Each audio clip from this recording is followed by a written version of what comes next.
They say I'm toxic, but they keep coming back on this segment of A Scared to Remarry.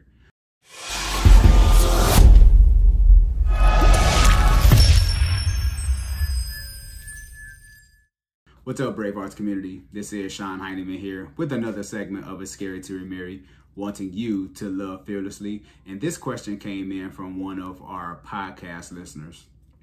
Have you ever been in a relationship or a situationship that you knew was toxic? You knew it wasn't going anywhere, and you tried to break free from this person and they had an audacity to call you toxic, but yet and still you find yourself back with this person over and over again. And this is where I believe the situationship was birthed from. You just don't know what's going on, but you're stuck with this person. I want to talk about the word toxic because that's our buzzword, right? We hear the word toxic all the time. We hear it on social media. We hear it on Clubhouse.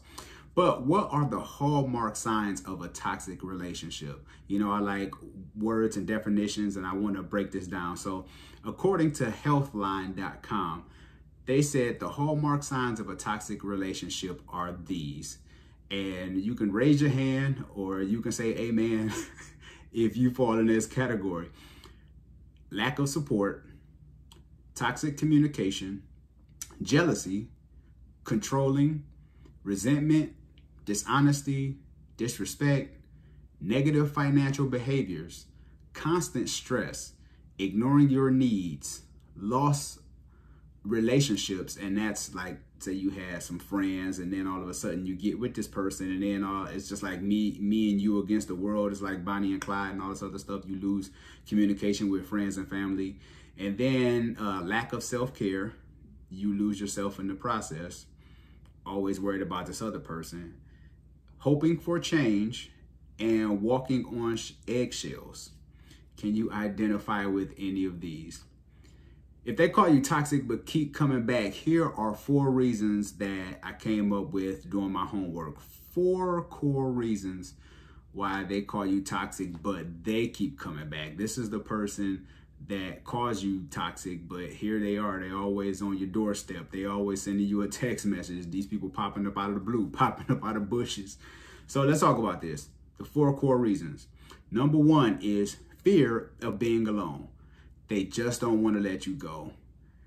They don't have, if you let this person go, they don't have any drama jumping off in their life. And it scares them to death because now their time isn't occupied with you. They can't blame you for saying that this was a toxic relationship because you decided to pack up and actually go.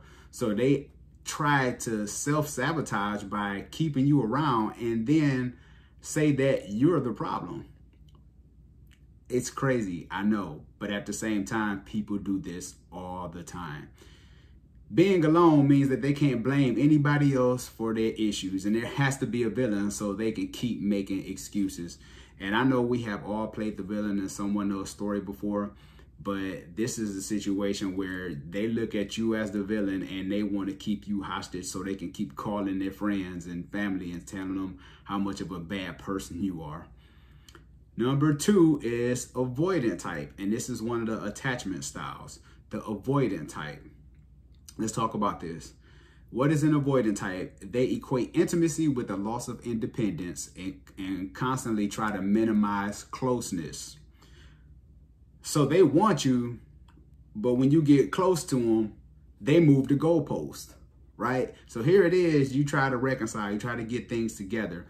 And the more you get closer, the more they pull away. It's like a game. They're this avoidant type. Avoidant types are people that you can never please them because they're always going to be avoidant. It's a cat and mouse kind of relationship.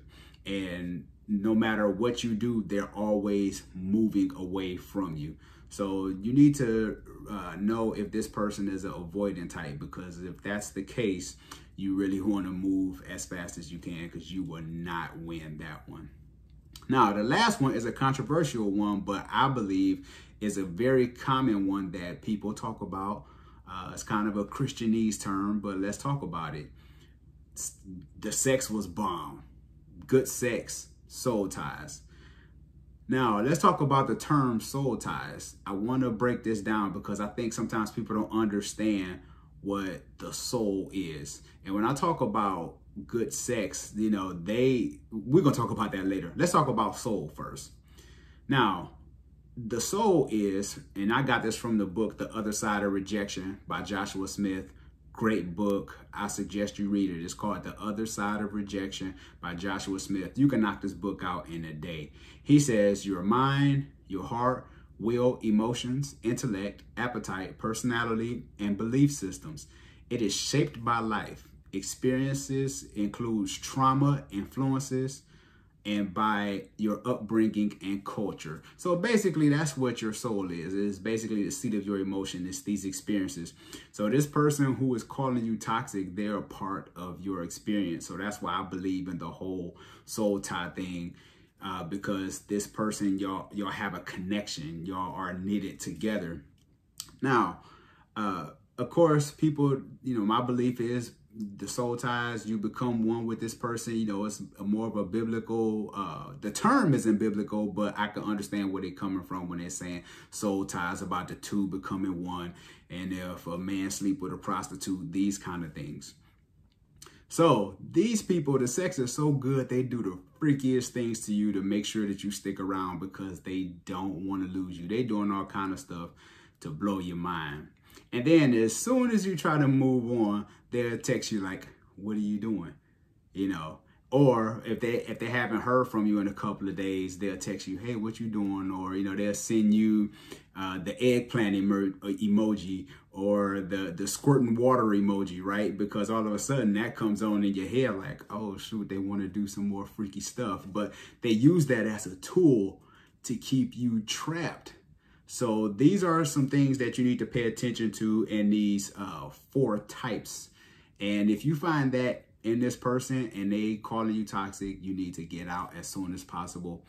If you enjoyed this video, share this video with a friend. Someone you know might need this, because they might be dealing with somebody who is toxic, but actually call you toxic when you try to move on. So share this video. Make sure you hit the subscribe button. Leave a comment below. I would love to hear from you about this topic. And also, if you're not able to watch this on YouTube, make sure that you can listen to this on the podcast. You can listen to it on Apple Podcasts as well. Leave a rating and review. I would love to hear from you. This is Sean Heineman at It's Scary to Remarry, wanting you to love fearlessly. Take care, people.